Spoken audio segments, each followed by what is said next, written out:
Yesu mwana Daudi. Yesu mwana Daudi. Yesu mwana Daudi. Asifiwe. Baraka. Kaa kwenye kitu huko mbele yangu. Okay, tuanze kipindi chetu. Yesu mwana Daudi tena. Yesu mwana Daudi tena. Yesu mwana Daudi. Okay, tuanze kipindi chetu. Time managed and wasted. Muda uliotumika vizuri na muda uliopotea.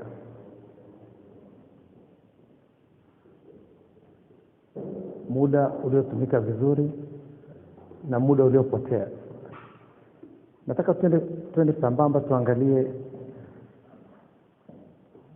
muda uliotumika vizuri na muda uliopotea. Time managed and wasted. Ni eneo la msingi sana. Na nadhani mnajua kabisa kwamba Kingdom Business tunafundisha swala la muda. Na muda uliotumika vizuri unahesabiwa na muda uliotumika vibaya pia unahesabiwa. Sasa nataka tuangalie katika masaa 24 ambayo Mungu anakupa, ni asilimia ngapi muda unatumika vizuri, ni asilimia ngapi muda unatumika vibaya. Sasa muda unapotumika vibaya kuna point una score, na muda unapotumika vizuri kuna point una score. Sasa unakuta maendeleo hayaji kwa sababu muda mwingi umetumika vibaya. Sasa tukiangalia kitabu cha Waefeso 5:16, neno la Mungu linasema nini? Mkiukomboa wakati, kwa maana zamani hizi ni za uovu. Swala ni kukomboa muda. Redeem time, kukomboa muda.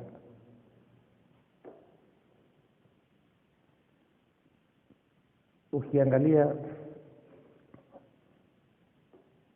tofauti ya mtu na mtu kwenye maisha, kwenye kila eneo, ni muda. Tofauti ya mtu na mtu. Sasa manage ni carefully taken care of anything or controlled.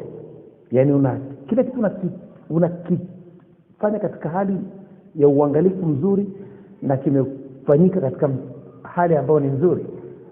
Sasa kama kitu chochote ambacho akijafanyika vizuri, kila kitu kimepotea. Chochote ambacho kina matumizi mazuri kimepotea. Sasa muda kama haujali ule muda ukautumia vizuri, ule muda umepotea. Una masaa 24 mapya kila siku. Mungu anakupa brand new hours. Fadhili za Mungu ni mpya kila siku. Rehema za Mungu ni mpya kila siku. Mimi najaribu kuangalia, wakati nimeanza kwenda kanisani nilikuwa niko serious na kile kitu ninachokifanya, kwa sababu nilijua na huku duniani nimeshashindwa. Sasa hebu ngoja nijaribu upande wa pili. Haikuwa rahisi kubeba begi mchana na kwenda kanisani, asubuhi na kwenda kanisani na kwenda kanisani. Hata sasa unakutana na mtu barabarani na kuuliza unaenda wapi? Naenda hapo, nafika hapo. Useme unaenda wapi? Kanisani. Huwezi kushika Biblia mchana hivi. Sasa unajiuliza, nitaishi ya maisha ya aibu mpaka lini kutokumwambia mtu unakwenda wapi? Kanisani. Sasa kwa sababu akili ilikuwa haijaadapt huu upande wa pili. Akili imeadapt huu upande wa dunia. Sasa kuchange ghafla ni ngumu.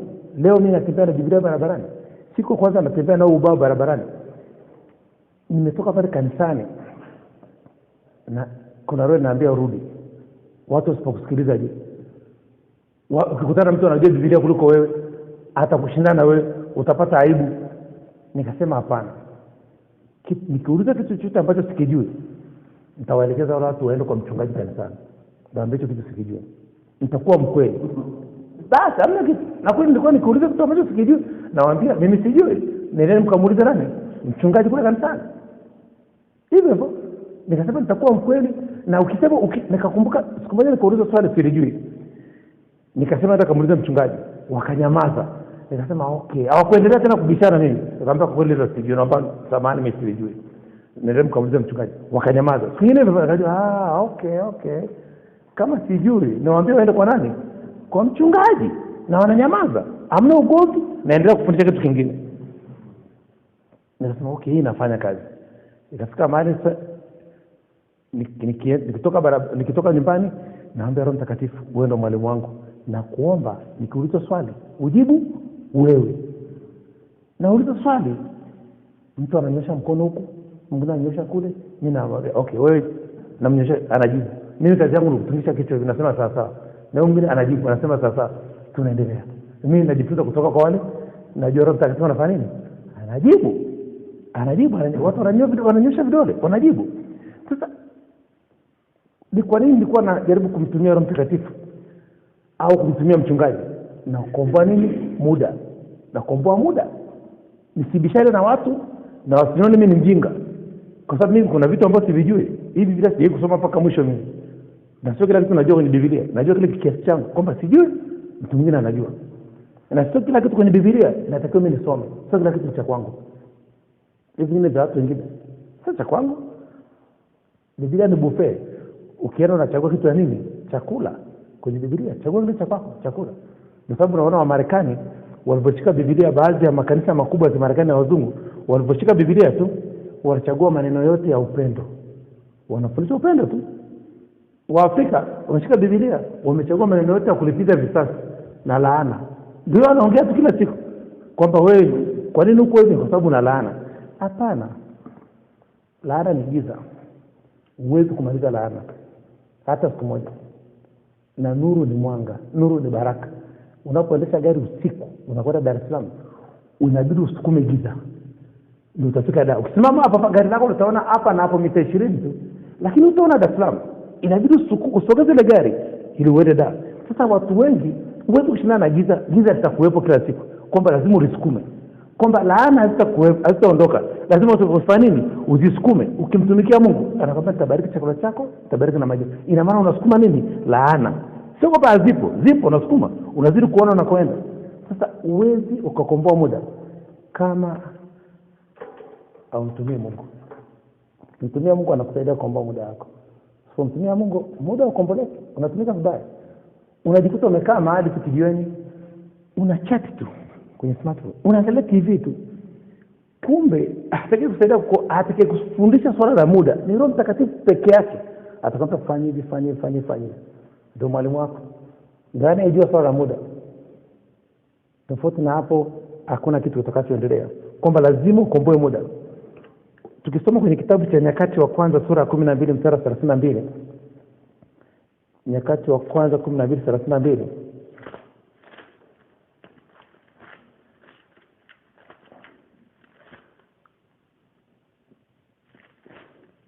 Nyakati wa kwanza 12:32 nasema, na wana wa Isakari watu wenye akili za kujua nyakati, kuyajua yawapasao Israeli wayatende. Vichwa vyao walikuwa watu 200 na ndugu zao wote walikuwa chini ya amri yao. Sasa jaribu kuangalia, wana wa Israeli walikuwa 3 million. 3 million people. Watu 200. Watu 200 wanatawala watu 3 million. Ina maana katika kila mtu mmoja wa Israeli, kila Mwisraeli mmoja katika hao 200 walikuwa wanatawala watu 15,000. 15,000. Yaani kila mmoja alikuwa na akili ya watu wangapi? 15,000 katika watu 200 wanatawala watu 3 million. Sasa leo lazima ukae na jiulize, wewe akili yako inatawala watu wangapi? Walikuwa watu 3 million. Kila mtu mmoja hapa alikuwa anatawala watu 15,000 wako chini yake anawatawala. Yaani mtu mmoja na akili ya watu 15,000 katika wana wa Israeli. Sasa lazima ujiulize, leo una akili ya watu wangapi? Unajua kumwangalia mtumishi wa Mungu kama wewe depo, utaona ana akili ya watu wangapi? Wala wanampata ni moto. Ana akili ya watu. Kiwango cha watu unaowatawala ndio kiwango cha nini? Cha akili yako. Lakini unaweza wana wa Israeli walimwambia, yani wanafunzi wa Yesu walimwambia Yesu, Lord, increase our faith. Ina maana tuongezea akili. Kwamba akili inaweza ikaongezwa. Kimombo unaongezewa akili. Sasa unakuta hujaomba kwa sababu akili ni hekima. Unaambia na ndugu yako akipungukiwa na hekima na afanye nini? Na aombe. Sasa kuna vitu hujaomba. Utasoma ndio, utasoma Biblia, utasoma vitabu, lakini okay. Mwambie Mungu niongezee akili. Ukiongezea akili ukisoma naelewa. Daniel, ukisoma Yakobo 1:5 na ndugu yako akipungukiwa na hekima na aombe. Na ndugu yako Yakobo 1:5. Yakobo sura ya kwanza mstari wa 5 inasema lakini mtu wa kwenu akipungukiwa na hekima na aombe dua kwa Mungu awapaye wote kwa ukarimu na wote wala akemee naye atapewa. Sasa angalia twende Daniel 9:22. Daniel 9:22.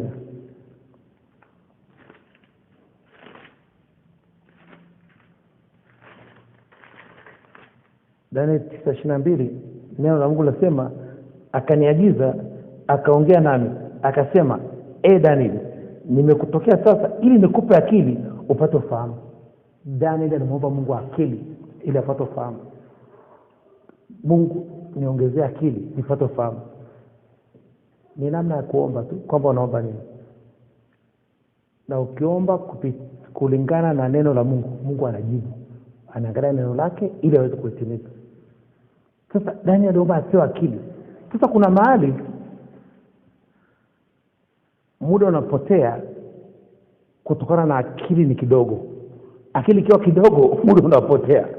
Akili ikiwa kubwa muda unatumika vizuri. Upoteze muda. Muda wako unaujaza vizuri kabisa masaa 24. Sasa Daniel aliona kwamba anapoteza muda mwingi. Akaomba kinachotakiwa hapo ni muombe Mungu anipe akili nipate ufahamu. Na ufahamu ni hekima katika roho 7 za Mungu. Vitu vinne pale ni hekima. Hekima ni hekima, ufahamu ni hekima, maarifa ni hekima na roho ya ushauri ni hekima. Vitu vinne pale ni hekima. Sasa akaomba Mungu, ukisoma Methali sura ya 4 mstari wa 7, bora hekima jipatie hekima. Kwa mapato yako yote jipatie ufahamu. Jipatie ufahamu. Ukisoma Methali 23:23 inakwambia inunue kweli na wala usifanye nini? Usiuze. Ununue hekima na usiuze. Maarifa na mafundisho na ufahamu. Usiuze. Sasa muda unaopotea, manage time na wasted time, ni wewe lazima uangalie katika 100% ya masaa 24 uliopewa leo. Masaa 24. Ni muda gani umekuwa well managed? Ni muda gani umekuwa well wasted? Yaani pia umepotea vizuri. Yaani kuna kutumika vizuri na kupotea vizuri. Umepotea. Siku inaisha unaenda kulala. Usingizi ni mojawapo wa wasted time. Usingizi. Hakuna kitu kinachopoteza muda kama usingizi. Usingizi unapoteza muda. Watu wengi sana wamepoteza muda wao kwenye usingizi. Watu wengi wamepoteza muda kwenye usingizi. Naweza nikakupa mfano mmoja. Hata bomba la maji au jiko la gesi. Umeweka jiko la gesi hapa. Hili jiko liko hapa.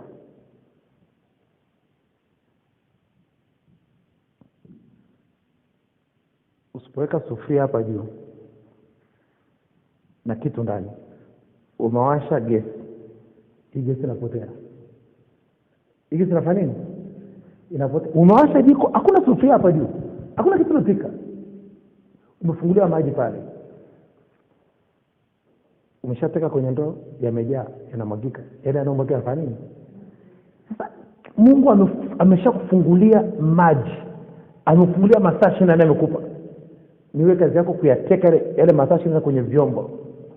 Unateka tu kwenye vyombo. Usikubali amwagike wapi? Chini, kwa sababu ya matumizi ambayo unataka. Lakini ukiteka kwenye chombo kimoja tu, yale mengine yote yanamwagika chini. Yaani maana ni saa moja tu umetumia vizuri. Yale masaa mengine yote yanamwagika chini. Yanamwagika chini. Yale masaa mengine yote yanamwagika chini. Sasa ukishakumbuka kwamba huu muda haya masaa 24, usiangalie usiangalie wiki moja, usiangalie mwezi, usiangalie mwaka, angalia yale masaa 24.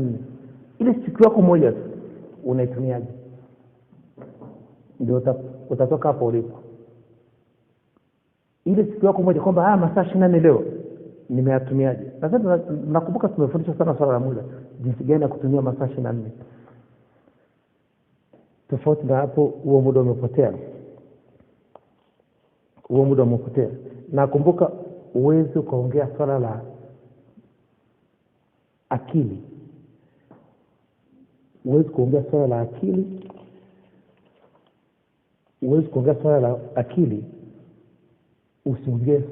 Uwezo kuongea swala la muda, usiongee swala la speed. Tuko pamoja?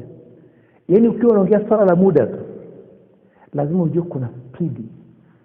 Ukiangalia gari limeandikwa kilomita 180 kwa saa. Huwezi kuongea swala la muda usiongee swala la speed. Sisi wote tunavyotuona tumepewa masaa 24. Tofauti hapa ni speed. Hakuna kitu kingine. Speed tu. Wote tuna masaa, same package. Ili ni gari VX. Mpeo VX ya mwaka 2018. Na tukio kwenda, tunatoka Arusha tunakwenda Moshi. Barabara ni hiyo, mafuta ni haya, gari ni aina hiyo, muda ni huo, saa ni hiyo, mwaka ni mwezi ni wiki ni hiyo. Kinachotofautisha kutoka Moshi kwenda Arusha nini? Ni speed.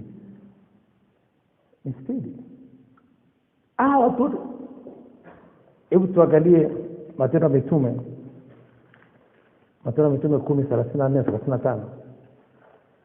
Kila kitu kiko kinafanana, cha kwangu, cha kwako, cha kila mtu kinafanana, lakini tofauti ni speed. Matendo ya Mitume 10:34-35, neno la Mungu linasema nini? Petro akafumbua kinywa chake akasema, hakika natambua ya kuwa Mungu hana upendeleo. Mungu ana nini? Sasa wote tumepewa masaa 24, lakini huyu ni tajiri, huyu ni maskini, huyu anafanya vizuri, huyu hapa hafanyi vizuri. Tofauti ni muda, tofauti ni speed. Wote tuna speed, wote tuna muda, lakini ni speed. Utatumiaje speed yako? Speed. Kila mtu we have the same 24 hours. Ni speed. Umekaa jana jioni tuliongea hapa, tukaongea swala la muda hivi, lakini kila mmoja hapo unaona ana masaa 24. Sasa utaangalia utakachokiangalia, kila mtu unayemuona hapa kwenye Kingdom Business, sawa, wanafunzi wote Kingdom Business tunatokana na speed. Umeelewa? Tunatofautiana nini? Speed. Yaani kwamba wote tunafundishwa kitu hicho. Asa katika ufahamu ni speed ya mtu. Ili kufahamu hicho kitu speed ya mtu, unaambia imani uja kwa kusikia. Sasa wewe umesikia mara ngapi? Yaani nilipofundisha mimi, umeenda kureview, kusoma tena mara ngapi kuongeza speed ya kile kitu ambacho umekisoma, kile kitu ambacho umekwenda kukifanyia kazi kwa speed, kwa haraka kiasi gani. Hiyo ndio kitu kitakachoamua matokeo mazuri. Hicho ndicho kitu pekee yake kitakachoamua matokeo. Tofauti na hapo hakuna. Kwamba uwezi kuongea swala la muda usiongee swala la speed, na kinacholeta tofauti ni speed. Kinachofanya tofauti nini? Ni speed. Kwa hiyo lazima jitahidi sana kumwomba Mungu akupe speed ya kufikiri na ya kufanya kazi. nadhani unajua kabisa kwenye kufikiri tunapomshukuru Mungu tunaomba speed ya kufanya nini? Kufikiri na kufanya kazi. Kila tunapomshukuru Mungu kila baada ya dakika 60 tunamshukuru Mungu kwa kutupa speed. Tunamwomba Mungu atupe speed ya kufikiri na kufanya kazi. Kwa sababu speed unaomba. Speed unafanyaje? Unaomba speed. Unaomba speed. Ngoja nikwambie kitu kimoja kwenye maisha. Leo la Mungu liko wazi kabisa kusoma kwenye kitabu cha Yakobo 2.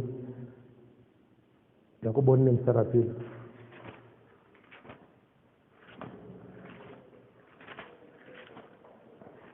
Ni vizuri tukaenda taratibu sana ili unielewe.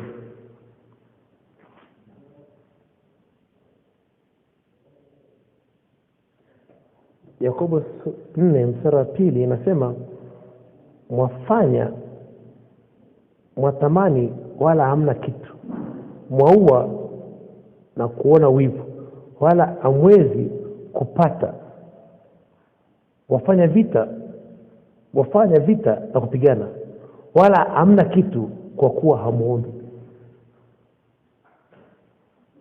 Hamna kitu kwa sababu kwa kuwa mfanya nini?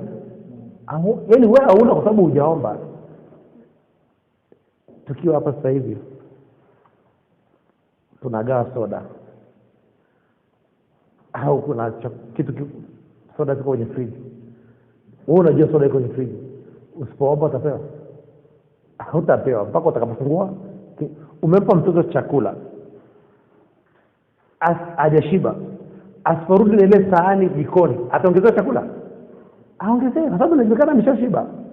Sasa ina maana hauna kwa sababu uombe. Hujaomba Mungu nipe speed. Nipe speed ya kufanya kazi. Nipe speed ya kufikiri. Tuko pamoja? Unajua mtu yote ambaye ana akili ya Kristo ina maana ana speed ya nani? Ya Kristo.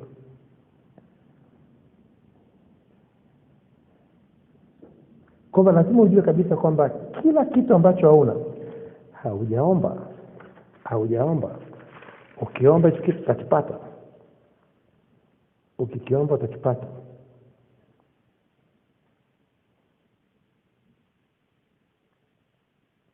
Ukisoma kitabu cha Wakorintho wa kwanza sura ya 2:16. Wakorintho wa kwanza sura ya 2:16. Neno la Mungu linasema maana ni nani aliyefahamu nia ya Bwana amwelimishe?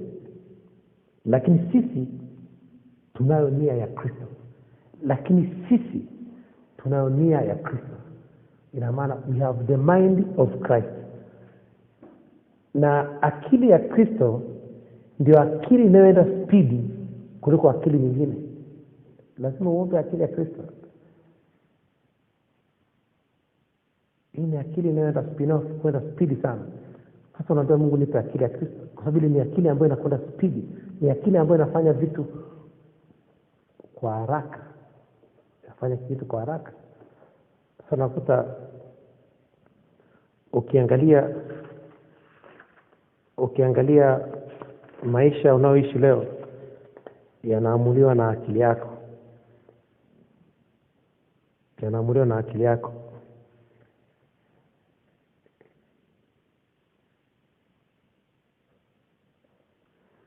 Sasa nataka turudi nyuma kidogo. Ukiangalia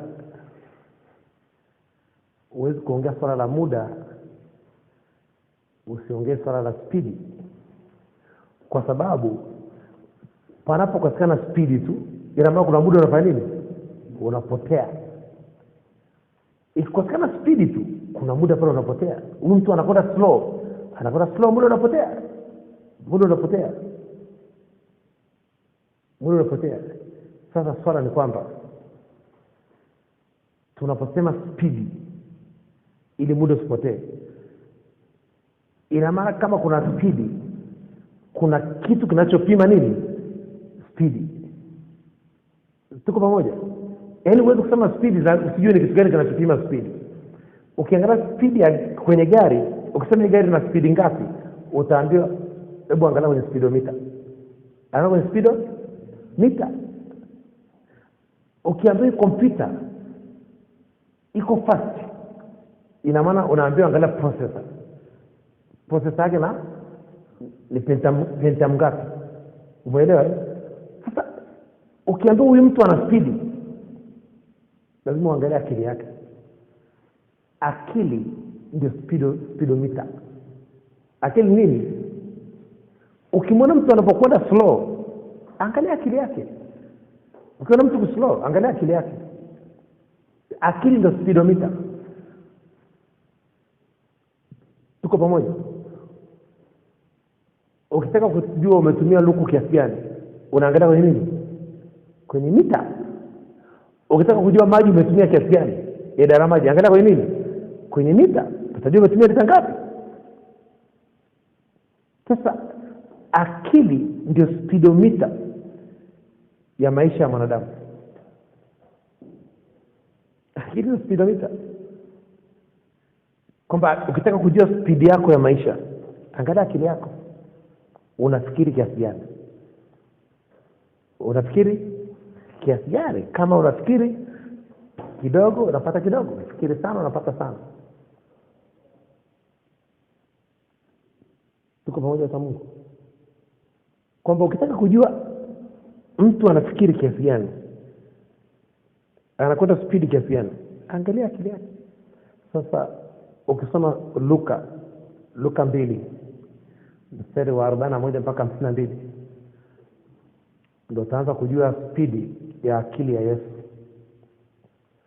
Luka sura ya 2 mstari wa 41 mpaka 52, utaona speed ya Yesu akiwa na miaka 12. Akiwa na miaka 12.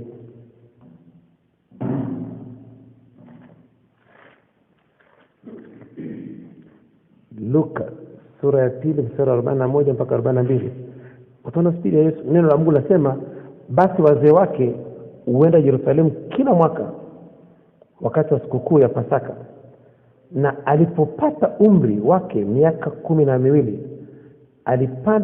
walipanda kama ilivyokuwa desturi ya sikukuu.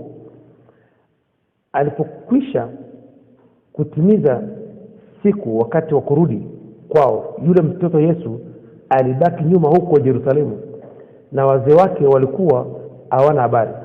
Nao wakadhani ya kuwa yumo katika msafara. Wakaenda mwendo wa kutwa, wakawa wakimtafuta katika jamaa zao na wazee wao wenzao. Na walipomkosa, wakarejea Yerusalemu huku wakimtafuta.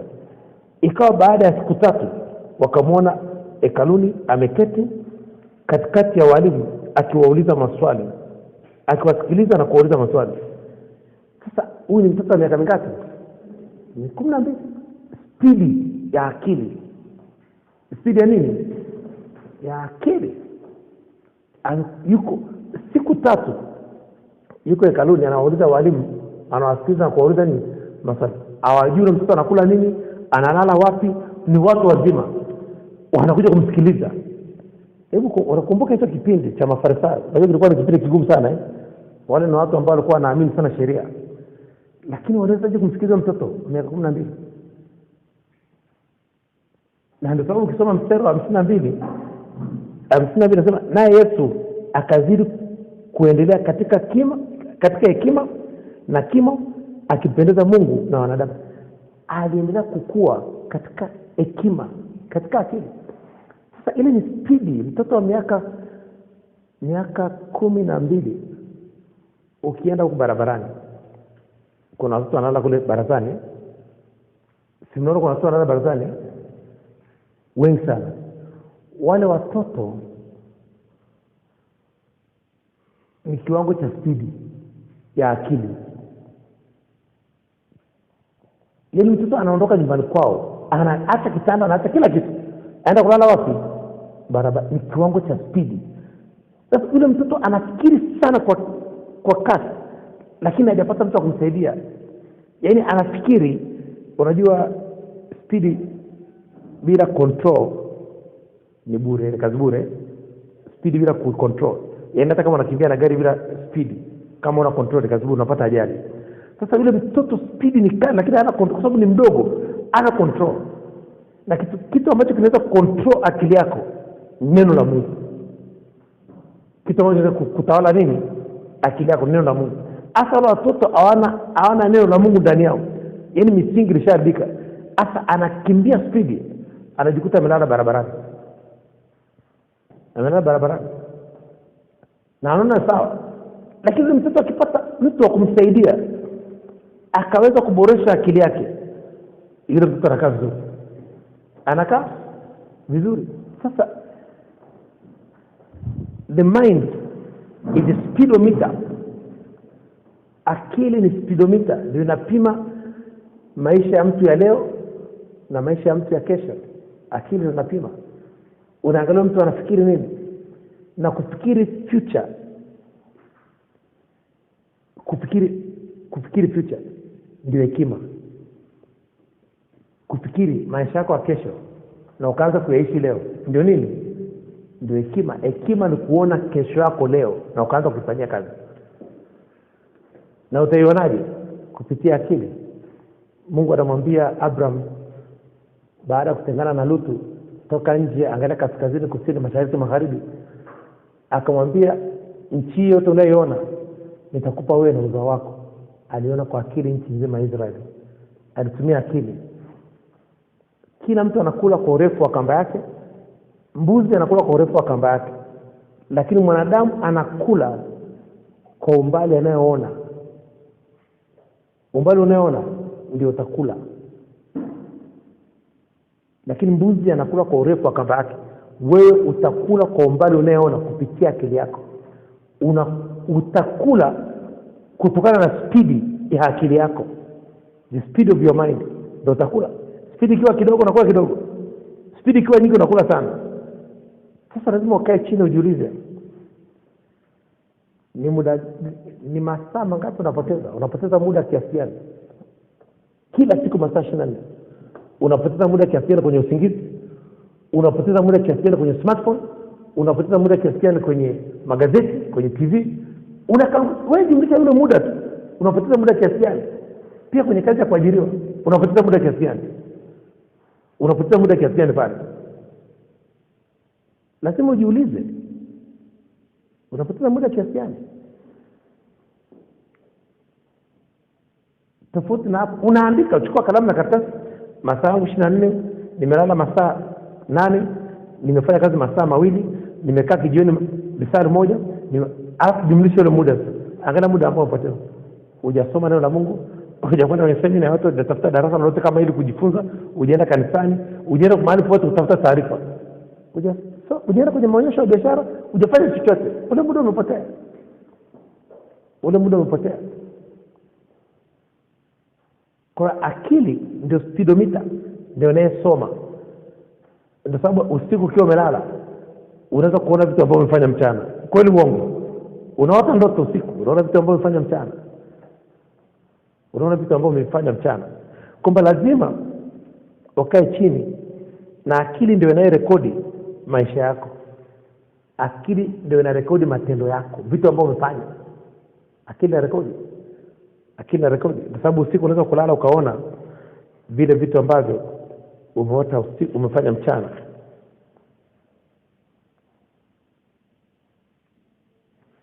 Yaani jitahidi sana kwenye masaa 24 unayopewa mapya kila siku. Andika ulivyoyatumia. Unajua Mungu anachokiangalia, anaangalia mtu mwenye record. Mtu anaye keep record. Alimwambia Habakuki, keep record. Andika chini. Andika maono yako chini. Unajua ukiwa na mahesabu ya muda itakusaidia sana. Ukiishi miaka 120 mara 365,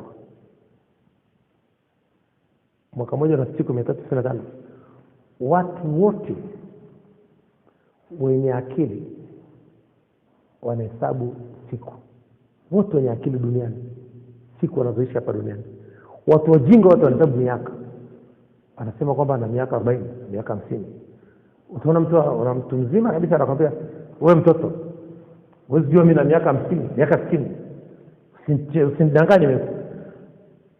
Yule mtoto, yule kijana mdogo ameangalia huyu mzee ni mjinga. Yeye anaangalia umri wa miaka, angalia akili yake. Angalia siku, hesabu siku. Yeye anahesabu miaka. Anaona miaka 50, miaka 60 ni siku nyingi sana. Hapana, leo ukiangalia matajiri duniani ni vitoto vidogo. Ni vitoto vidogo, matajiri duniani. Ukiangalia Google, Yahoo, wale vitoto wadogo tu wanatingisha dunia. Ni kwa nini? Watu wanahesabu siku. Ukiishi miaka 120 ni siku ngapi? Ni siku 43,800.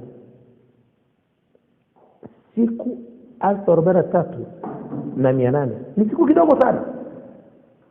Ukiishi miaka 60 ni siku 21,900. Miaka 60 ni siku kidogo sana. Ukiishi miaka 50 ni siku 18,250.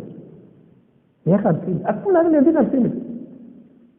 Ukiishi miaka 45 umeishi siku 16,425. Siku 16. Ukiishi miaka 40 umeishi siku 14,600. Ni siku kidogo sana. Ukiishi miaka 35 umeishi siku 12,275. Ukiishi miaka 30 umeishi siku 10,900. Ukiishi miaka 20 umeishi siku 7,300. Ukiishi miaka 10 umeishi siku 3,650. Hesabu siku. Hebu tuangalie kitabu cha Zaburi ya 90 mstari wa 12.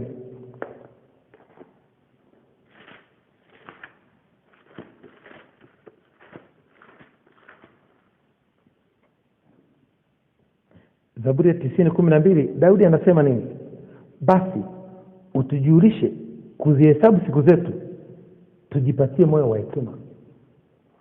Unajua ukishaanza kuhesabu siku, unaanza kupata moyo wa hekima. Unaanza kupata moyo wa hekima kwa sababu mimi sasa hivi na miaka 50. Nimeishi siku 18,250. Sasa unajiuliza, ni siku kidogo tu. Lakini mtu akisikia miaka 50 anafikiria ni siku nyingi sana. Hapana. Miaka 50 kuna mti kama pale kiana pale stendi, pale chini ya mti pale. Ile miti pale ina zaidi ya miaka 50. Ile miti pale ina zaidi ya miaka 50. Sasa unajiuliza miaka 50 ni siku kidogo. Lazima uanze kutumia muda wako vizuri. Kianza kuhesabu siku. Daudi anasema basi tujulishe kuzihesabu siku zetu, tujipatie moyo wa hekima. Ukianza kuhesabu siku, utakuwa na upendo, utaanza kumpenda Mungu, utaanza kupenda jirani yako. Kwa sababu unajua hizo siku zilizobakia, jiulize utazitumia kufanyia nini? Mpende Mungu na upende watu. Hamna kitu kingine. Hamna kitu kingine unaweza kufanya. Hesabu siku.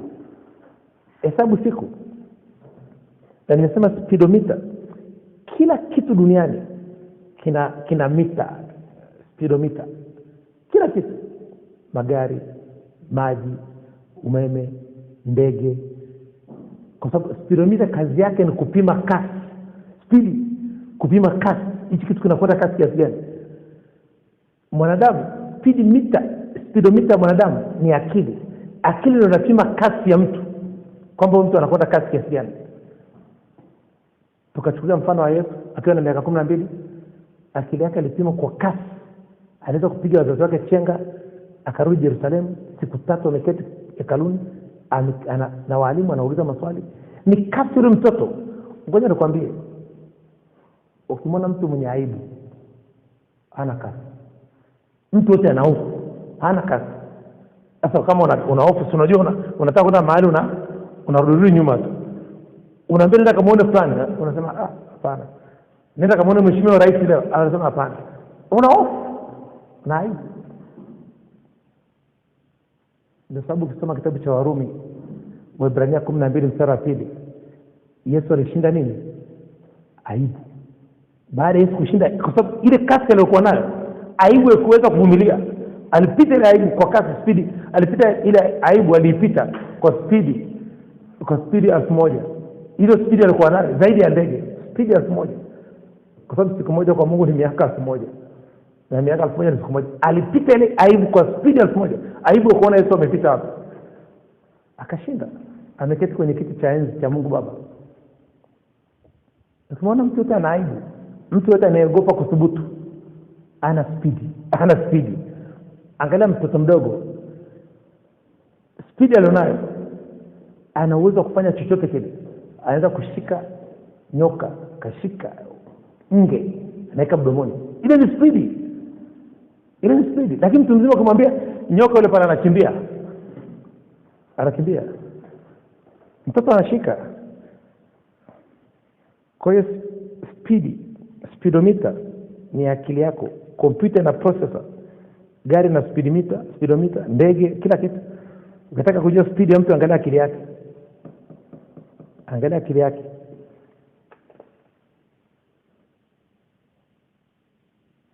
Unajua, nilikuwa nafikiria, nimeshaanza kuingia kwenye maombi. Nataka nimeshaanza kubadilisha, kwa sababu nimeshaanza kubadilisha speed ya kufikiri. Nimeshaingia kwenye maombi kuanzia leo. Nataka ndoto zangu zote zije kwa Kiingereza. Sitaki ndoto za Kiswahili tena. Kwani Marekani akiota ndoto inakuja kwa Kiswahili? Inakuja kwa Kiingereza. China akiota ndoto inakuja kwa Kiingereza? Inakuja kwa Kichina. Sasa kuanzia leo ninaanza kuomba, Lord, change my dream into English. Ndoto zangu zote zije kwa nini? Kwa Kiingereza. Hiyo ni speed brother, hiyo ni speed. Kwa nini nakwambia zije kwa Kiingereza? Mimi kuna mizimu katika ukoo. Umeelewa? Kuna mizimu, mimi natoka Machame. Ile mizimu inaongea kinini? Kimachame. Sasa kuna kitu Mungu analeta kwa Kiswahili, ile mizimu inajua nini? Kimachame inajua Kiswahili. Ile mizimu inajua Kiingereza. Kwa hiyo taarifa zangu zikija zije kwa nini? Kwa Kiingereza, na wapiga chenga. Sio kwa Kiingereza. Kwa sababu wala hawajui Kiingereza. Sasa wanajua, kwa sababu wakijua taarifa zako zinakuja kwa Kiswahili au Kimachame, wanazuia. Unakuta usongi mbele, kwa sababu ile jina ulipewa jina na wao babangu alinipa jina kwa imani yake na vitu vyake alikuwa anajua na mamangu. Sasa inapokuja taarifa zako wanazuia, kwa sababu wanajua hataki jamaa aende shule. Hataki jamaa ajulikane. Hataki jamaa awe tajiri. Kwa sababu ukishaokoka tu unaanza vita na wao. Sasa wanajua, sasa kwa sababu umeshaokoka, umeshaanza vita na wao. Taarifa zako zikija wanazuia. Kwani Danieli, sasa leo maombi siku moja tu kajua, siku baada ya siku 21 ikafanya nini? Malaika Gabriel akaenda kupigana na wale wakuu wa anga, akamshinda. Sasa ni kwa sababu kuna mtu alikuwa anajua information zako. Ngoja nikwambie, unaweza kumwambia mke wako kitu, kama kuna mtu anataka kutoa kama hizo taarifa. Ngoja, okay, kuna rais wa Tanzania, sio awamu ya ngapi, alikuwa akitaka kukupa nafasi, ukakosea ukaenda kumwambia mke wako akamwambia shoga yake, zile taarifa zikajulikana, akupe tena ile taarifa, akupe tena nafasi. Yaani unakuta unajua kila mtu akipata habari yote nzuri anatafuta mtu kumwambia. Hata Yesu kutaka wale wanafunzi 12, Yesu alikuwa anataka tu akipata habari nzuri awe na watu wa kufanya nini? Wa kuambia. Sasa hizo habari ni nzuri, ni hali waambia jamaa, naambia nyinyi andikeni, zitawasaidia kesho. Andikeni hizo habari, zitawasaidia. Hata utaona dereva, mkurugenzi au mbunge yuko na dereva. Rais amwambie, bwana, nataka nikufanye kuwa waziri. Sasa bwana, kabla hajafika nyumbani ameshamwambia dereva. Ameshamwambia nini? Dereva kabla hajamwambia mke wake, dereva ameshamwambia mtu mwingine. Zile habari zimeshaenea. Jamaa amesikia tu kwenye mitandao, jamaa rais anataka kumfanya fulani kuwa waziri, ampi tena. Kwa sababu bwana kafungua. Kwani Yusufu angeliteseka kama akutamka ndoto yake? Kama kusema singepata ile shida. Sasa kwamba kuna mtu anajua information zako kwa lugha ambayo unaijua wewe, badilisha lugha. Nakumbuka kuna mtoto alileta pale kanisani, kanisa ambalo tulikuwa tunaabudu, mtoto mdogo tu, akiwa shuleni anaanguka anaenda kukaa shuleni, anaona watu ukutani pale, anaanza kupiga kelele. Kitu mchungaji alichofanya, asema mtoto akabatizwa na maji mengi. Alipobatizwa na maji mengi, akavuliwa nini? Zile roho ambazo zinafuata nini? Yule mtoto. Tangipaka leo mtoto ana shida tena. Ana nini? Ana shida. Kwamba yule mtoto kuna taarifa zilikuwa zikija, zinakuja kwa ile lugha. Sasa alipobatizwa na maji mengi ni kama alipokea wokovu. Alipopokea wokovu, ile kitu yote mfano nini? Imedelete, inaondoka. Sasa leo unakuta taarifa zako, ukiona vitu haviendi, ndoto zako, badilisha ndoto zako zije kwa Kiingereza. Badilisha zako. Unaweza jamani, kuchukua fruto ni chemical. Waindi wanatengeneza hata wenyewe hawanyi. Waindi hawanyagi fruto. Sasa wewe unachukua fruto, mchungaji anachukua fruto, anaiombea, anaibadilisha inakuwa damu ya nani? Haifanyi kazi? Haifanyi miujiza? Inafanya. Mafuta mzeituni ni mafuta watu wanatumia kupikia, kutengeneza mboga, wanakula ni mafuta, ndio mafuta pekee yake unaweza kula akiwa fresh. Siko tuko pamoja. Mafuta mzeituni unachukua mboga, unatengeneza salad, unamwagia, unakula. Ni mafuta pekee yake unakula, hajapikwa. Unachukua, yanaombewa. Hayafanyi miujiza? Inafanya. Ina maana kwamba unaweza kubadilisha ile mafuta yakawa mafuta matakatifu, na maana ukabadilisha fruto yakawa damu ya Yesu. Unaweza kubadilisha ndoto zako zikaja kwa Kiingereza, zisije zinaenda kwa Kiswahili. Hasa hapo unaongeza kasi ya spidi kwenye akili, ndoto zinakuja kwa Kiingereza. Paulo alikuwa akienda kwa Korinto, anaongea nini? Korinto akienda kwa Galatia anaongea nini? Anabadilisha tu. Unasema bwana, anamwambia Mungu ninaenda hivi, Roho Mtakatifu nikienda kwa Korinto nipe lugha ya Korinto. Unaongeza spidi ya maisha. Kila mahali ukienda kuna lugha yake. Sio sasa hivi ukienda Marekani lazima ukakae mwaka ujifunze nini? Kimarekani. Hapana, unaingia Kimarekani unajua nini? Kiingereza. Leo unaingia unaongea Kiingereza leo. Sio unakaa mwaka. Kukaa mwaka unapunguza spidi. Uweze kufika kwenye hatima yako. Kuna vitu lazima uombe. Naomba Mungu nipe spidi. Nabadilisha lugha, nakwenda China. Nikifika China naongea Kichina. Roho Mtakatifu ndio anajua lugha zote duniani. Tuko pamoja? Hata ni spidi ili usipoteze muda. Uweze kuongea swala la muda, usiongee swala la spidi. Uweze kuongea swala la muda, usiongee swala la spidi hata siku moja. Lazima ujue kwamba kuna spidi. Muda na spidi ni the best friend of time. Is speed. The best friend. And rafiki mkubwa wa muda nini? Ni speed. Kwa sababu unaambia gari inaenda kilomita 80 kwa saa. Ina maana kuna kilomita hapa kuna speed kwa saa. Kilomita 80 kwa saa. Hii ni rafiki mkubwa wa muda, ni speed. Ni speed. Na ukitaka kujua tunapotofautiana, kuna mtu ukimwambia kitu sasa hivi ujue tofauti ya speed. Wote tuko sawa. Na kumbuka speed ni imani. Speed ni nini? Speed is faith. Ukimwambia mtu kitu leo, kuna mtu anasema nitafanya kesho, tomorrow. Kweli uongo? Kuna mtu anasema nitafanya leo, today. Na kuna mtu anasema nitafanya sasa hivi, I'll do it now. Umeona speed sasa? Yupi ambaye yuko kasi hapo?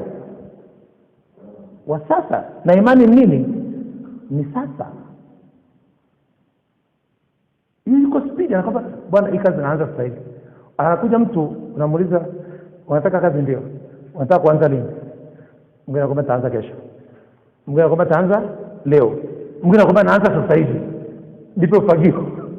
Ni kama Mchaga. Muda kushukuru Mungu Okay, muda wetu wa kumshukuru Mungu umefika. Kila baada ya dakika 60 basi tumshukuru Mungu dakika moja. Tumshukuru Mungu dakika moja. Baba Jehova katika jina la Yesu Kristo Nazareth. Baba Jehova katika jina la Yesu Kristo Nazareth. Baba Jehova katika jina la Yesu Kristo Nazareth. Thank you Lord, thank you Jesus, thank you Holy Ghost. Thank you Holy Ghost, thank you Jesus. Bless your name. Bless be your name Lord Jesus. Glory to God, hallelujah, hallelujah. Thank you Jesus. There is no one like you.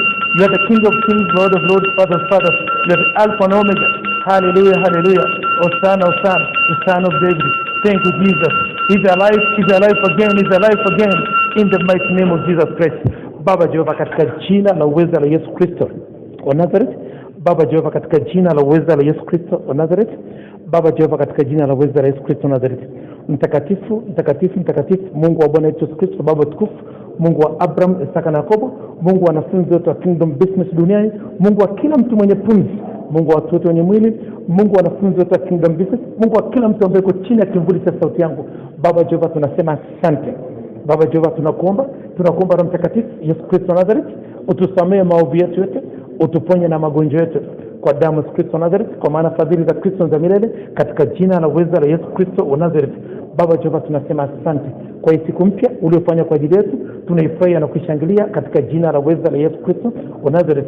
Baba Jehova, tunasema asante. Tunaingia malangoni mwako, malango ya saa 5, tunabisha odi, tunasema asante. Tunaingia nywani mwako kwa kushukuru, kwa kusifu, tunasema asante. Jina la Bwana libarikiwe, jina la Jehova lidimiwe. Pokea sifa, pokea tukufu, pokea heshima, pokea shukrani zetu katika jina la uweza la Yesu Kristo wa Nazareth. Baba, tunasema asante. Hakuna kama wewe Jehova, hakuna kama Yesu Kristo wa Nazareth, hakuna kama Roho Mtakatifu. Wewe ndio Mungu wa miungu, Baba wa mababa, mfalme wa falme, wewe ndio mwanzo na mwisho, katika jina la uweza la Yesu Kristo wa Nazareth. Baba, tunasema asante. Unastahili sifa, unastahili hekima, unastahili nguvu, unastahili uweza, unastahili kuabudiwa, unastahili shukrani, unastahili utukufu, unastahili heshima, unastahili baraka, unastahili utajiri, katika jina la uweza la Yesu Kristo wa Nazareth.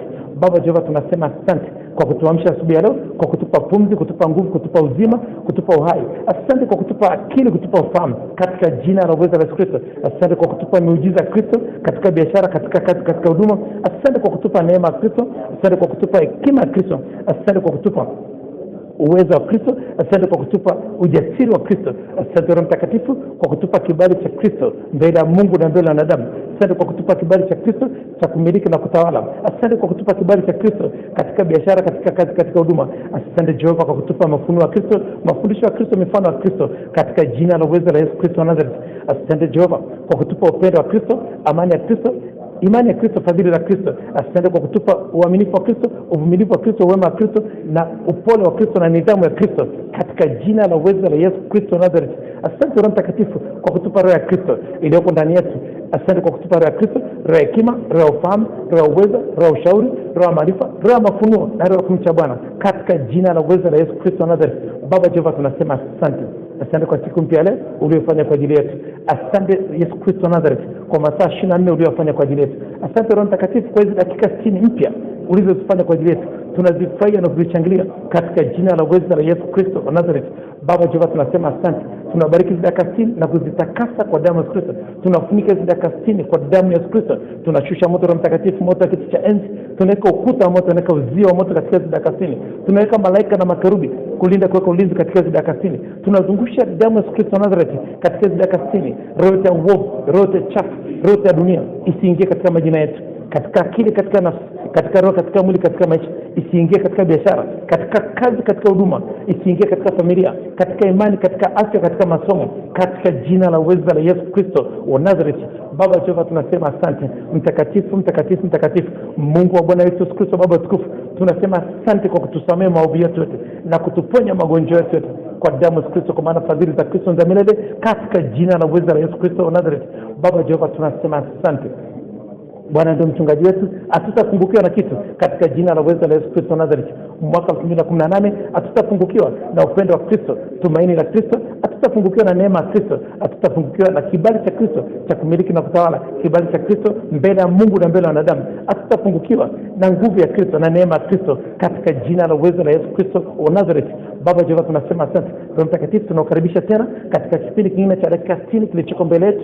Uwe mwalimu wetu, upate kutufundisha, upate kutuongoza katika njia tupasayo kuiendea. Utufundishe njia zako, utuoneshe njia zako, katika jina la uweza la Yesu Kristo wa Nazareth.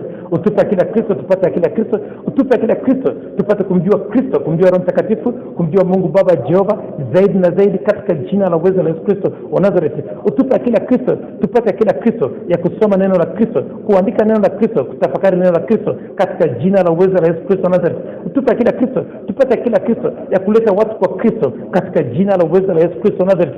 Baba, tunasema asante. Bariki kila mmoja aliyoko mahali hapa, bariki kazi ya mikono yake, bariki biashara yake, bariki huduma yake, bariki chochote atakachoshika katika mikono yake kikapata kufanikiwa katika jina la uwezo la Yesu Kristo Nazareth. Yote ambaye yuko mahali hapa na anayetusikiliza kupitia njia mtandao, ambaye ana kazi, ana biashara, ana huduma, Roho Mtakatifu, Yesu anakaa kaburini siku 3, Yona anakaa kwenye tumbo la samaki siku 3. Roho Mtakatifu achilia malaika wako ndani ya masaa 72 siku 3, kapangia watu wa kazi, biashara na huduma katika jina la uwezo la Yesu Kristo Nazareth. Yote anayepitia changamoto ya kiafya, ya kiuchumi, ya kifamilia, Roho Mtakatifu ndani ya masaa 72 achilia malaika wako wakatatue hizo changamoto katika jina la uwezo la Yesu Kristo Nazareth. Baba Jehova, tunasema asante. Roho Mtakatifu, tunakaribisha tena katika kipindi kingine cha dakika 60 kilichoko mbele yetu. Uwe mwalimu wetu katika jina la Baba na Mwana na Roho Mtakatifu tumeomba na shukuru. Haleluya. Amen.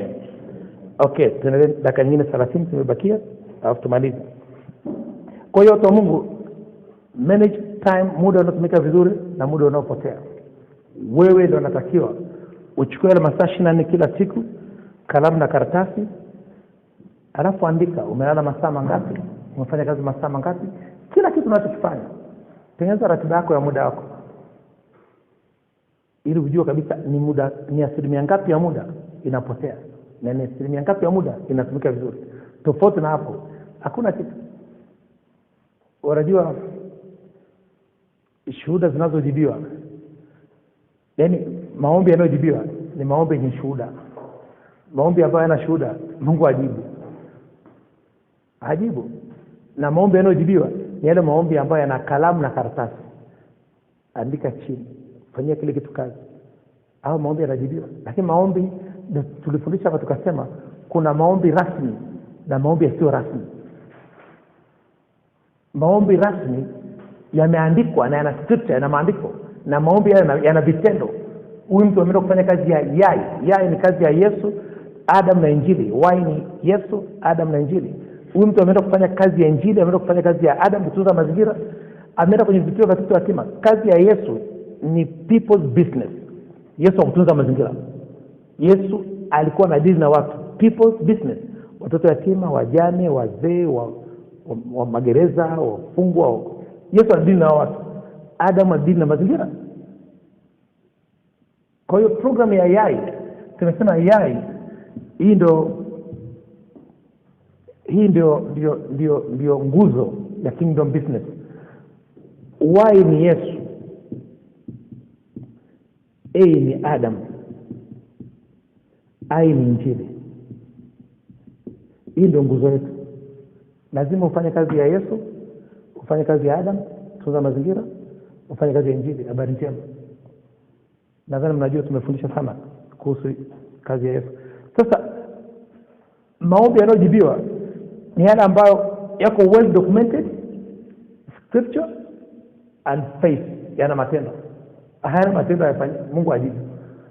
Watu wote ambao ukiangalia katika historia ya Biblia Mungu alijibu maombi yao walikuwa na shuhuda.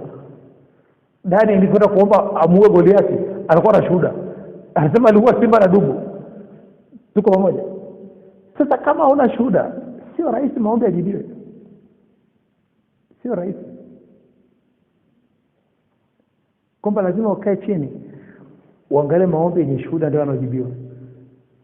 Kama yana shuhuda, maombi yaliyoandikwa chini, ukaenda kufanyia kazi, yana maandiko, kila hitaji lako na andiko lake, ukaenda kufanya kitendo cha imani, Mungu anajibu maombi. Yesu anasema sio ninyi mlionichagua mimi, bali ni mimi ndio nachagua ninyi ili muende mkazie matunda na yakae yapate kuonekana. Sasa unaongea kwenye ndio sababu tunasema kama hujafanya kitu cha Mungu, kuna maombi ya mbili. Kuna maombi ya kushukuru na maombi ya kuomba vitu. Kama hujafanya kazi ya Mungu, hicho kwenye maombi ya kushukuru tu. Umeamka leo, unapumua, unatembea, unamwambia Mungu asante kwamba unafanya nini? Ninapumua. Asante Mungu natembea. Lakini kama unataka kitu, lazima ufanye nini? If you want something, do something. Do something. Sasa kitu kinatokea. Tofauti na hapo hamna kitu. Hamna kitu. Na ukitaka vitu vyako viende speed, lazima upate formula. Kweli uongo? Speed lazima upate formula. Unataka kuendesha gari ukipata formula linatembea. Gari aliangalia wewe ni mwanamke ni mtoto. Ukipata formula inafanya nini? Inatembea. Na neno la Mungu ukipata formula inatembea. Formula inakusaidia kuokoa nini? Muda. Formula inasaidia kuokoa muda. Kwamba ukipata formula vitu vinatokea haraka. Unashangaa mbona Yesu vitu vilikuwa vinatokea haraka sana? Miujiza inatokea haraka sana. Alikuwa anafuata formula. Yesu alikuwa akifanya kitu, lazima ashukuru kwanza. Anajua hiki kitu ili kitokea lazima afanye nini? Ashukuru kwanza. Akishukuru hiki kitu kitatokea. Niampe mikate 5 na samaki 2 ili niokoe muda hapa. Ni kushukuru kwanza. Hivi vitu vinatokea. Kwa nini kufufua Lazaro? Ili itokee ni kushukuru kwanza. Maombi ya kushukuru ni maombi mafupi sana ambayo yana matokeo haraka. Ni maombi mafupi sana, very small prayer but has a big result, big impact. Kushukuru tu. Ukiangalia mtu akipika chakula akakupa akasema asante, akipika tena anakupa tena chakula, au atakuuliza nikuongezee, atakuuliza umeshiba. Lakini kama hujasema asante akuulize kama nikuongezee, akuulize. Sasa kushukuru kuna impact kubwa sana. Kushukuru ni kuokoa muda. Kwa hiyo speed ni sasa. Speed nini? Na imani nini? Ni sasa. Speed ni sasa. Yaani kitu kiambiwa fanya sasa hivi, okoa muda. Yaani ukishaambiwa tufanye sasa hivi. Ukiambiwa kafanya kazi ya Yesu kafanya sasa hivi. Ukiambiwa kafanya kazi ya Adamu kafanya sasa hivi. Ukiambiwa kafanya kazi ya Injili kafanya sasa hivi. Kwa hiyo nikwambie brother, speed, ukimwona mtu ana speed, angalia mahusiano yake na Mungu.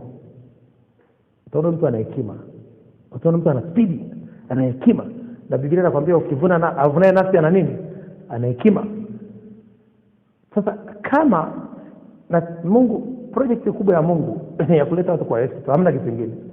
Hiyo ndio project kubwa ya Mungu. Yaani ukiweza kufanya project kumwambia mtu habari ya Yesu, kamleta mtu kwa Yesu. Kwa sababu hakuna ufalme wa Mungu bila watu. Hakuna biashara bila watu.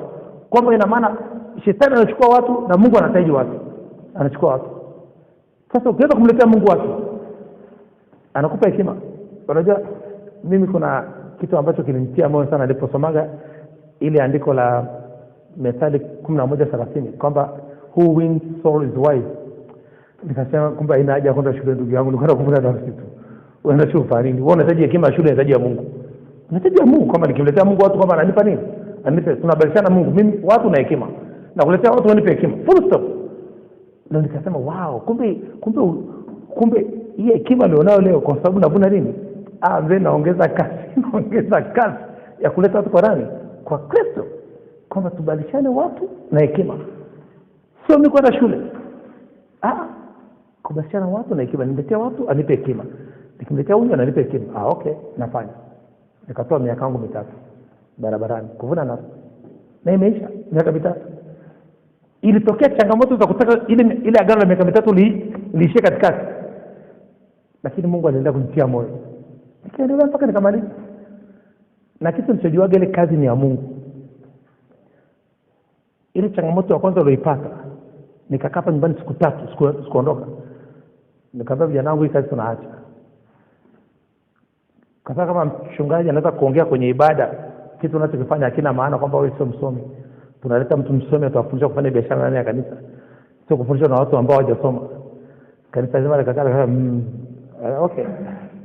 Basi nikasema kama msomi akaletwa pale akasimama ibada ya kwanza, ya pili ana degree kutoka Mandela University, jamaa msomi, katoa matangazo yake. Ibada ya kwanza, ibada ya pili, ibada ya tatu.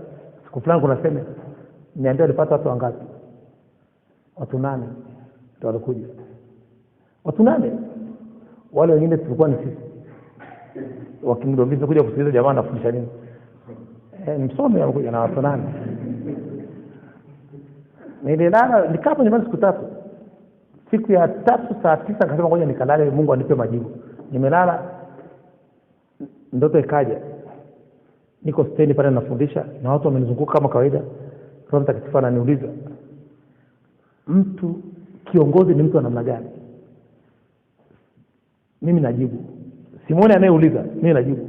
Ni mtu mwenye furaha. Nampigeni makofi. Wananipigia makofi watu wangu stendi. Ikasana pili, kiongozi mtu ana magani? Ni mtu mwenye upendo. Mpigeni makofi. Nikapiga makofi. Swala tatu, kiongozi mtu ana magani? Ni mtu anayejiandaa kukosewa ili asamehe. Mpigeni makofi. Nikashtuka. Nikataka kuchukua gari kanisani niende kwenye injilisti. Nikakuta saa 11:30. Sasa mpaka nifika kanisani nirudi, taanza kesho. Nikarudi. Nikajua kazi ni ya Mungu. Hii kazi ni nani? Ni ya Mungu. Na unakuta kuna vitu najifunza. Mimi sio kwamba najua. Na vitu vingi sana najifunza. Nimesikia mtumishi fulani kimemtokea anasema na mimi kuona kimetokea kwako unasema hiki kitu ni kweli. Hiki kitu kwamba ni kweli. Sasa unakuta Mungu anapotaka kufundisha asababisha yule mchungaji aseme vile ili uje ulale akupe majibu kwa kazi na nini. Ni ya kwako. Sasa Mungu anamshukuru katika kila. Kama ule mchungaji akufanya vile mimi ningelijua hicho. Singelijua. Unamshukuru, usilalamike. Akaja mwingine tena fukuzwa kwa ndani. Usifundishe tena kanisa ndani. Tukatoka tukafundisha jengo la pale nje, jengo bovu. Kufika jengo bovu tukafukuzwa tena.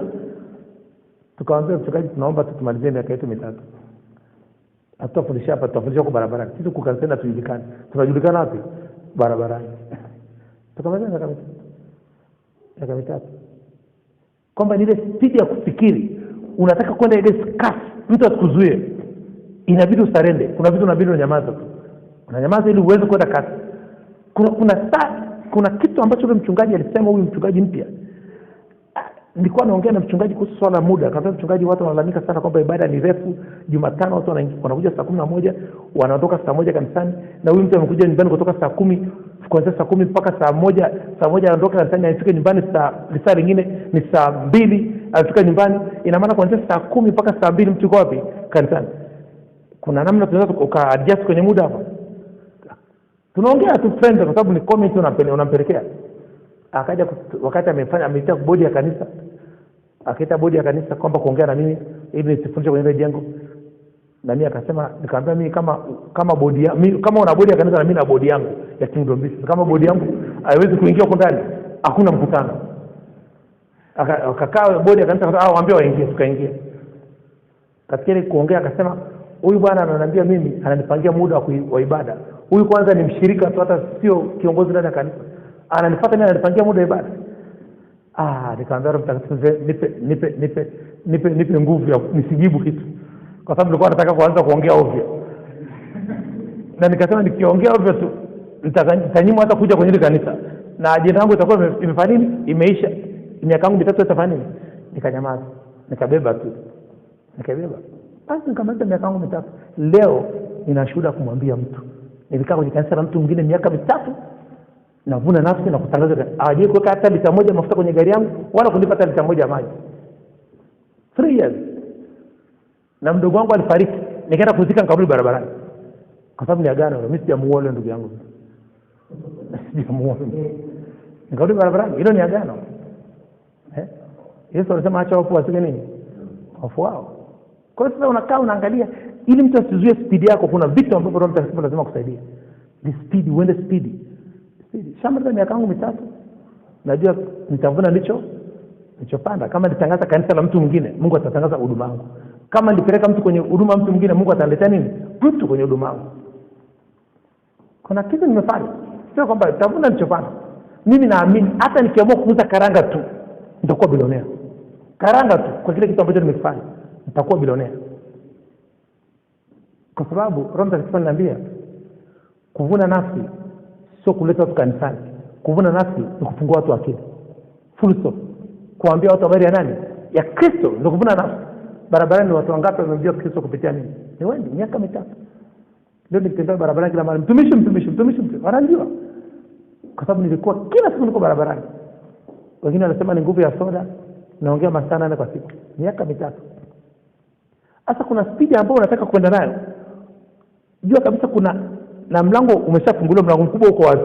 Na wakupinga wako wengi. Sasa wewe chunga tu na kupinga. Unajua kuna mtu unaendesha gari kwa speed, alafu kuna mtu amebadilisha punch tairi. Kaacha mawe wapi?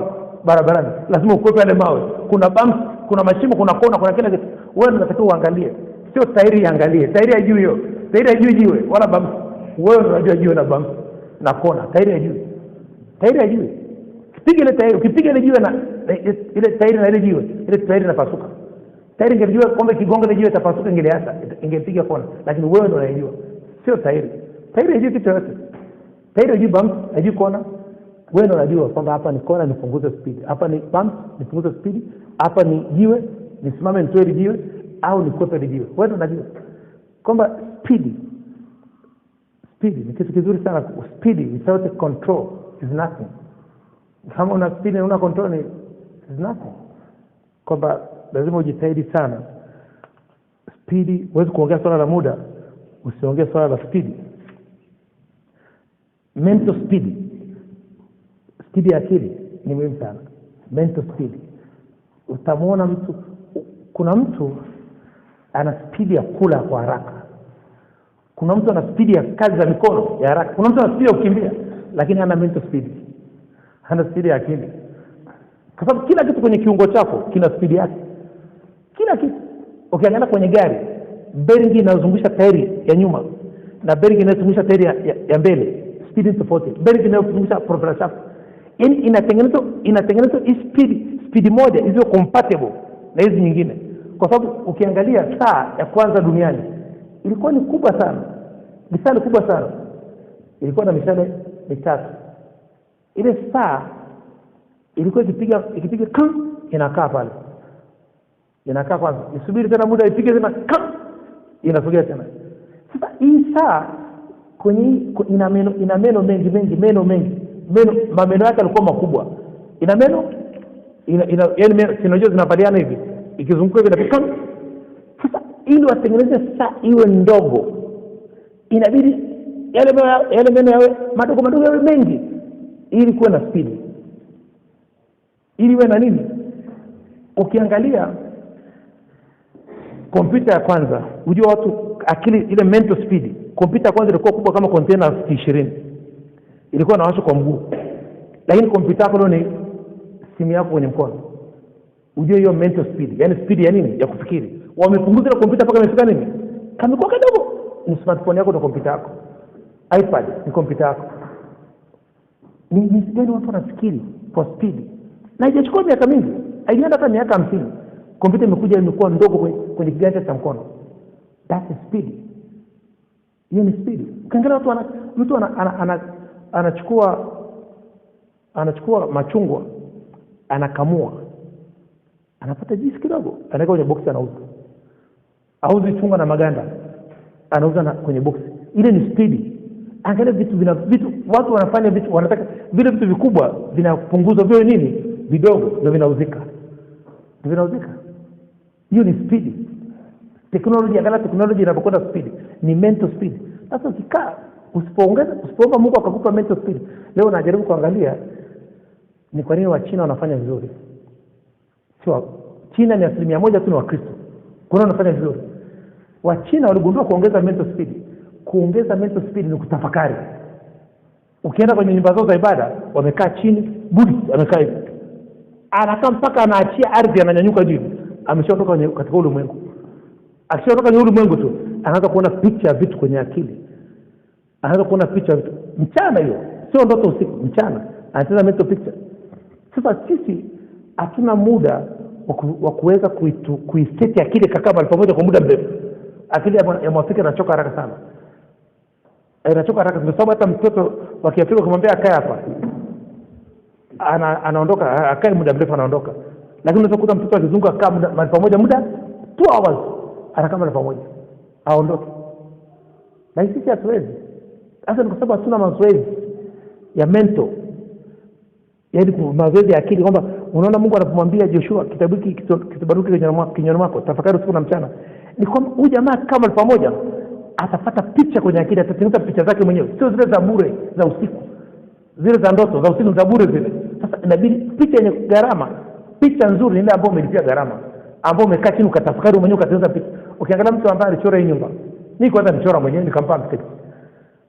Nilikaa chini nikafikiri, nikaona picha kwenye nini? Kwenye akili. Mtu anatengeneza gari anaona picha kwenye nini? Ni mchana, sio usiku. Amefungua macho, anaona picha kwa macho, amefungua, anaona picha. Na ndio sababu ukitaka uone ile picha clear zaidi, ile picha iwe kile utaanza kuiona ikiwa kama sio nzuri, Ukitaka ile picha iwe clear zaidi, kama alifunga macho. Utaona mzungu anataka kufikiri. Anachukua kiti chake, anatoa miwani, ameweka chini ya mti, ananyesha miguu, anamwambia mtu yote akija usinisumbue, mwambie usinisumbue. Anakaa, kuna changamoto anapitia. Anakaa kama ni saa nzima bana. Akiamka ameshapata majibu. Ananyanyuka, anaondoka na kufanya kile kitu. Kwa sababu ukishafunga macho, ile picha inakuwa clear. Unaanza kuiona nini? Clear kabisa. Ukiangalia mtu wanasafisha mikanda ya filamu. Mikanda ya filamu inasafishwa na mwanga. Inasafishwa kwenye nini? Kwenye giza. Expose ile filamu inasafishwa kwenye giza. Kwa sababu ukishafunga macho hivyo, lazima ufunge macho haya. Ukifunga macho ya mwili, yale ya kiroho yanafunguka. Lakini macho hizo kwa ya kimwili na kiroho funguka kwa wakati huu. Ndio sababu huwezi kuota ndoto kama umefungwa macho. Lazima ufunge macho, utaona picha za kwenye akili. Unafungua ile ya kiroho sasa. Unaanza kuona ile picha yako inakuwa clear. Unaanza kuchora. Ukimaliza hapo unaanza kuchora. Sasa wanakuambia mtu akiua mtu akiuliwa, wanamwangalia machoni, inabaki ile picha nani yule mtu anafanya ile tukio. Kwa sababu mtu akimuua wanatubaga macho ili silete nini ile picha. Sasa wakati umefunga macho hivi, ile picha ukishaiona, ukiacha ufungua macho, bado ile picha unaiona wapi? Kichwani. Bado unaiona kichwani. Unaichora. Unaweka kwenye makaratasi. Then unakuja na kitu cha ubunifu. Na kitu kingine ambacho kinasaidia mental speed, toba, repent. Wakati Yesu anasema tubuni, Mathayo 4:17, tubuni kwa maana ufalme wa Mungu umekaribia. Ukianza toba tu, unaanza akili, tunasafisha akili, inapata speed. Unaanza speed. Mimi niliingia kwenye toba miezi 8. Nadhani nimewafundisha sana swala yangu ya toba. Miezi 8. Nilipoingia kwenye toba tu, nilianza kupata speed. Kwamba natubu tu. Kila siku natubu tu. Kila siku. Miezi 8. Naanza saa 7 usiku mpaka saa 11. Natoka nje, niliwaonyesha sehemu yangu ya kutubu. Nilikuwa natubu. Navuta waya, kitu changu cha plastiki na waya na stand lamp. Nasoma Zaburi 51 mara moja mpaka mara 12. Mstari kwanza mpaka 19. Kila mstari ukifika mwisho namalizia katika jina la Yesu Kristo wa Nazareth. Nikaanza kuremba sasa. Kila mstari ukifika nasema katika jina la uweza kwa maana fadhili za Kristo ni za milele, katika jina la uweza la Yesu Kristo wa Nazareth. Na hiyo kwa maana fadhili za Mungu ni za milele nimetoka kwenye Zaburi ya 136. Kwa sababu Zaburi inajirudia hivyo. Na mimi nikasema napamba maombi yangu. Nachukua ile andiko, Mungu ni rehemu sana fadhili zako kiasi cha wingi cha rehema zako, kwa maana fadhili za Mungu ni za milele katika jina la Yesu Kristo wa Nazareth. Na naimba kuanzia saa 7 mpaka saa 11, miezi 8. Nilijuaje kwamba Mungu amefuta dhambi zangu? Nilipata furaha ya Bwana. Unajua ukiamka asubuhi unajisikia vizuri. Afu baada ya ile hali inafanya nini? Inaondoka. Siku nimekwenda kanisani. Tena pasta wewe ndio ulikuwa pale. Jumamosi nilikuwa kwenye Bible study. Nikasema hiki kitu bwana nimekaa muda mrefu sana. Saa 2, saa 3, saa 6. Mbona kitu nimekaa muda jioni? Leo ni mwaka wa 7. Ile kitu iko ndani yangu. Mwakati akaja kufundisha kuhusu swala la furaha ya Bwana, kuhusu Daudi. Kila mtu alichoongea kimetokea mimi. Nikasema wow, leo napata mafunuo. Leo napata nini? Kwa sababu ile furaha ya Bwana kishaingia, unaanza kupata mafunuo. Kwa sababu Roho Mtakatifu ameshaingia. Hata Roho Mtakatifu alipoingia, akaanza kufukuza yale matakataka ambayo yamebaki, akaondoa mwenyewe. Yale mahamu mengine ajabu zile appetite za ajabu. Akaziondoa. Akishaingia sasa ndo anatawala sasa. Anatawala yeye ile sehemu ya kwake. Hamna kitu ambacho kitaingia tena pale. Ni yeye anatawala. Kwa lazima unapoingia kwenye toba inakuongeza mental speed. Unaanza kufikiri kwa kasi. Unaanza kufikiri, ukisoma kitu unaelewa. Ukisoma kitu unapata mafunuo. Alafu ukishapata ile mental speed, utaona kabisa aibu inaondoka, hofu inaondoka. Mimi brother kwenda barabarani nilikuwa najitia moyo mwenyewe. Daudi naye alijitia moyo mwenyewe. Ukienda barabara sasa, mimi natafuta mtu mmoja tu, sitafuti watu wengi. Mungu alianza dunia na mtu mmoja. Yesu ni mtu mmoja tu, alikuja akafanya mapenzi yake. Mtu mmoja akiokoka mbinguni, malaika wanafanya nini? Wanashangilia. Sasa unajitia moyo mwenyewe tu, unajitia moyo. Hii nchi ya Tanzania ni rais mmoja. Hakuna malaika wawili hapo, ni mtu mmoja tu. Unasema nenda tafuta mtu mmoja tu niongee naye. Basi unajitia moyo mwenyewe, unatafuta mistari, unajitia moyo mwenyewe. Bora nimetoboa brother miaka 3 barabarani. Na nimefundisha vijana wengine na wengine wako mikoani, wengine wako Simba wanafundisha. Kwa hiyo ile ni mental speed. Kumbe ukishakuwa na ile speed ya akili, unaweza kujitia moyo mwenyewe. Usubiri mtu akwambie kitu ni kizuri. Unajitia moyo mwenyewe katika Bwana na unafanya. Unatafuta andiko, unaangalia kwenye Biblia kuna kitu, unataka kama Mungu alisema hivi, na mimi naenda nafanya. Unaangalia Mungu anasema natafuta mtu mmoja tu atakayesimama mbele yangu ili sijaribu nini? Boma sasa. Kumbe Mungu atafuta mtu na mtu mmoja ni mimi. Naenda front. Na Roho Mtakatifu wakinisumbua kuna yale maombi yangu kusema Roho Mtakatifu naomba ujibu wewe. Na mtu akinisumbua akataka kuleta fujo kubishana na mimi, naomba muondoe. Brother, ile maombi yanakuwa yanafanya kazi. Kuna mtu anataka kubishana na mimi, wale wengine wote wanamfukuza. Toka tena kwa aibu. Toka mtumishi aondoke, tupotezea muda. Nasema wow, inafanya kazi ile kitu brother. Wanamfukuza wale wengine. Mimi siongee, mimi nanyamaza kimya. Wanamfukuza. Mtumishi endelea bwana, anatupotezea muda. Ondoka, wanamsukuma. Tena unakuta mtu amevaa suti, amevaa vizuri, wanamfukuza kwa aibu. Kwa sababu anataka kubishana na mimi. Kwa sababu muomba Roho Mtakatifu, mtu yote anataka kubishana na mimi, muondoe. Anamuondoa. Kwamba na kumtumikia Mungu kunaongeza speed ya akili. Kumtumikia Mungu kunaongeza nini? Speed ya akili. Tunasoma kwenye kitabu cha Ayubu 36:11. Ayubu 36:11. Ukimtumikia Mungu tu, speed ya akili inaongezeka. Tofauti na hapo, unakuta akili iko slow kwa sababu mtumikie Mungu. Unatumikia pesa. Ni pesa tu unatafuta. Speed inakuwa ni slow kwa sababu cookies, kama kompyuta ikiwa na cookies nyingi inakuwa slow. Sasa una cookies mengi, yani una madili mengi, mabitu mengi, kompyuta na akili inakuwa slow. Unakuta unalala sana, ufikiri vizuri, una hasira kila saa unakuwa na hasira. Ni akili imekisha kuwa slow, lazima uwe na hasira. Sasa vitu vitokee, unakuwa na hasira kila saa. Unachukia, una furaha. Kwamba lazima ujitahidi uongeze kasi ya kufikiri. Ndio njia rahisi na kumuomba Mungu, Lord increase my speed of thinking, speed ya kufikiri, speed ya kufanya kazi. Unaomba Mungu akuongezee speed ya kufikiri. Ukiona uko slow, jua kwamba kuna kitu unatakiwa uombe. Mungu anakupa speed, unaanza kufanya kazi kwa kasi. Tuko pamoja kwa Mungu. Muda wangu umeisha, dakika 90 zimeisha. Kinaeleka. Kwa hiyo lazima ujitahidi sana, uchukue kalamu na karatasi, uangalie manage time, muda ambao umetumika very successful na muda uliopotea. Ili uanze kurekebisha kidogo mpaka uanze kukuta muda wako unatumia vizuri. Mimi leo sikudanganya, mtu kunipata mimi ni ngumu. Kwa sababu gani? Muda umeanza kutumika nini? Vizuri. Kunipata ni ngumu. Muda unatumika vizuri. Sasa na wewe lazima ujitahidi uanze kuwa ni ngumu kufanya nini? Kupatikana. Sio kwamba unapatikana muda wote kwamba uko available. Mtu akwambia, "Uko wapi?" Niko hapa Ken Garden. Unacheza pool table. Niko hapa chini ya mti. Stand. Usigo no. Mtu akwambia uko wapi? Akueleze shida yake kwenye simu. Ukiweza kutatua sawa, ukiweza unampa appointment. Ina maana muda umeshaanza kuwa nini? Suleiman. Ni kwa nini Suleiman alikuwa? Yaani ukiona mtu anapatikana kirahisi, ana thamani. Suleiman ilikuwa kumpata ilikuwa ni ngumu. Watu walikuwa wanamtafuta Suleiman. Sio Suleiman alikuwa anatafuta nini? Watu. Na Justiniani alipa story moja kule Merani. Kuna fundi mmoja ambaye anatengeneza zile mashine za kutoa udongo kwenye mgodi. Yule fundi anaga simu. Yaani anaga simu. Yule fundi anajua kwamba yeye ana thamani. Mashine ikiharibika, wanatolewa watu 20 kwenye mgodi. Wanaambia wewe pita hivi mkamtafuta. Hata wakati mimi naelezea ile story, yeye nielezea tu kwamba jinsi gani jamaa anapatikana kwa shida. Hata mimi nikajiongeza. Nikajua jamaa na nini? Ana thamani. Kwa sababu anafanya nini? Anatafutwa.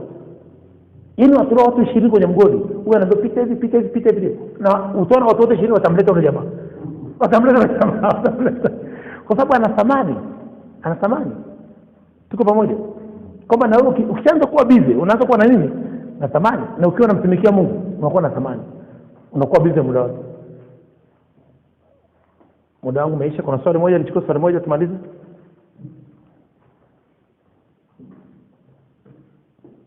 Okay, kama kuna swali basi tusimame. Tuingie kwenye sala toba dakika moja. alafu tumalize.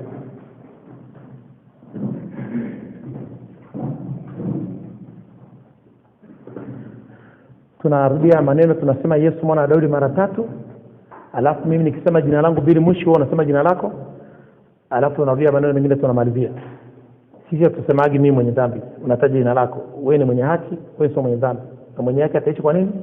Kwa imani, kwa neno la Kristo. Basi turudia maneno. Yesu mwana wa Daudi. Yesu mwana wa Daudi.